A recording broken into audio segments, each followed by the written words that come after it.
Bonjour à tous et bienvenue à cette vidéo numéro 2 pour notre formation sur l'utilisation du logiciel SAD, système de suivi automatique et d'archivage des dossiers. Alors, devant vous, nous avons l'interface de connexion. Ça, c'est l'interface par laquelle nous passons pour entrer dans l'application. Tel que je vous l'ai présenté sur la vidéo précédente, il est possible d'obtenir cette formation en cliquant directement ici. Ça va vous rediriger vers YouTube où vous aurez la playlist de cette formation directement accessible. Vous allez voir cette playlist là comme ça.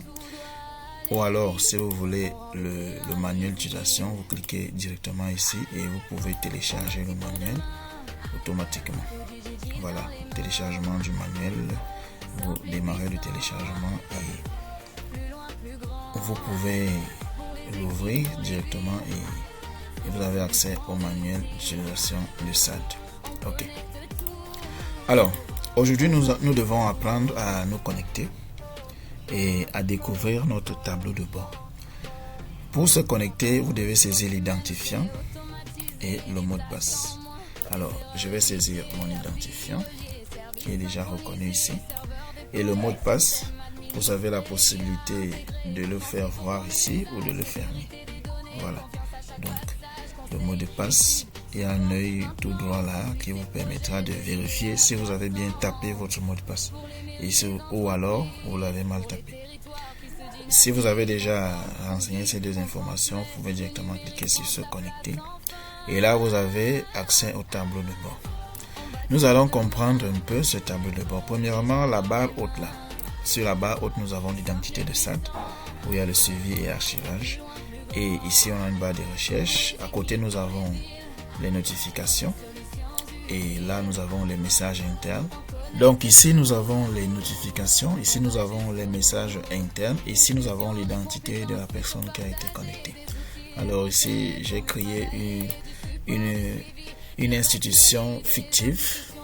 Et j'ai créé aussi des personnes fictives pour les mettre dans le logiciel. Nous avons ici Essonou Mbala Arnaud qui est le chef de cellule informatique.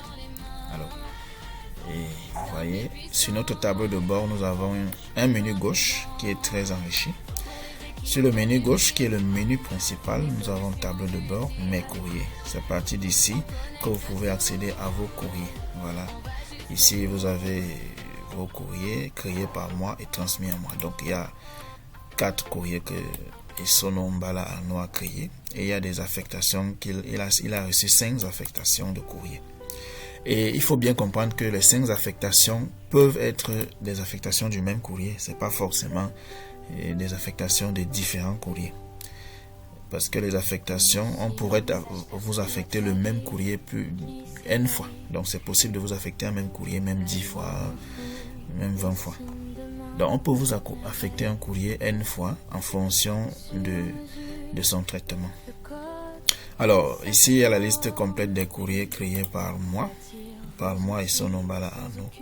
On peut voir la fiche de chaque courrier. En cliquant là, on a la fiche. Voilà, nous allons revenir dessus un peu plus à la suite de cette vidéo. Nous étions sur mes courriers. Sur mes courriers, vous pouvez aussi voir les courriers qui vous ont été transmis. Voilà les différentes transmissions des courriers. Ici, c'est clôturé. Alors, à côté de mes courriers, nous avons encore les messages internes. Sur les messages internes, c'est possible de sélectionner un membre de l'administration ici pour communiquer directement avec la personne. Vous pouvez envoyer des messages ici. Voilà, nous allons revenir dessus. Déjà même que les messages, ça fait pas partie des grands objectifs de notre formation. Donc ici, tout le monde peut le faire. C'est très difficile. Tout le monde peut le faire. Ici, nous avons le courrier entrant. En cliquant sur courrier entrant, nous avons une vue générale de tout ce qui concerne le courrier entrant. On a les numéros d'entrée ici, les objets expéditaires, la priorité du courrier, l'état en traitement et la date de réception. Vous voyez, ça c'est un tableau qui n'est pas assez détaillé. Les grands détails sont sur la fiche de chaque courrier. Donc on peut rechercher un courrier ici, ce que nous allons faire par la suite. Nous sommes encore au niveau de la découverte de l'interface. Donc ici on peut accéder au registre d'un courrier. C'est ici qu'on peut fouiller tout ce que nous avons eu à faire. On peut avoir les courriers en retard, l'état de traitement, les fiches des courriers, ainsi de suite. Ok. Par la suite, nous avons le courrier sortant. C'est presque la même interface pour le courrier sortant. Alors, nous avons aussi la gestion des documents. Ici, pour la gestion de documents, on peut rechercher un document ici. Ça dépend aussi du nombre d'archives que nous avons déjà. Si nous avons énormément de courriers, vous verrez qu'ils seront presque impossible. Il sera presque impossible de le repérer ici. Alors dans ce cas, on peut taper un terme de recherche là et on clique sur rechercher. Nous allons revenir dessus. Par la suite, nous avons archives. Ici, c'est la gestion des archives. Et dans la gestion des archives, on peut gérer toutes les archives. Nous avons mes archives, nous avons aussi les documents archivés. On peut créer aussi une nouvelle archive. Voilà l'état général des archives. Et les rapports, nous avons déjà vu les rapports ici. Et dans les rapports, on peut sélectionner les rapports de manière générale. On peut aussi choisir les rapports mensuels, annuels et périodiques. Lorsque nous choisissons périodique, nous devons choisir la période de début et la période de fin. Voilà. Donc, et on génère le rapport. Par la suite, un volet très important, c'est l'administration. Le volet administration est très important. C'est par là que nous allons commencer tout à l'heure dans la suite de nos vidéos.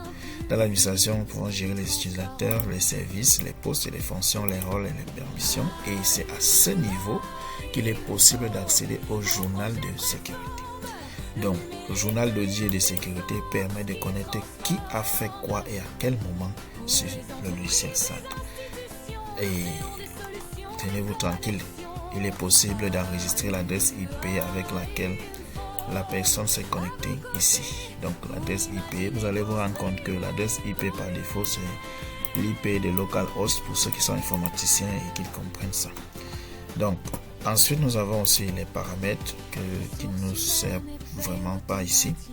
On ne va pas trop parler des paramètres parce que c'est réservé vraiment aux informaticiens.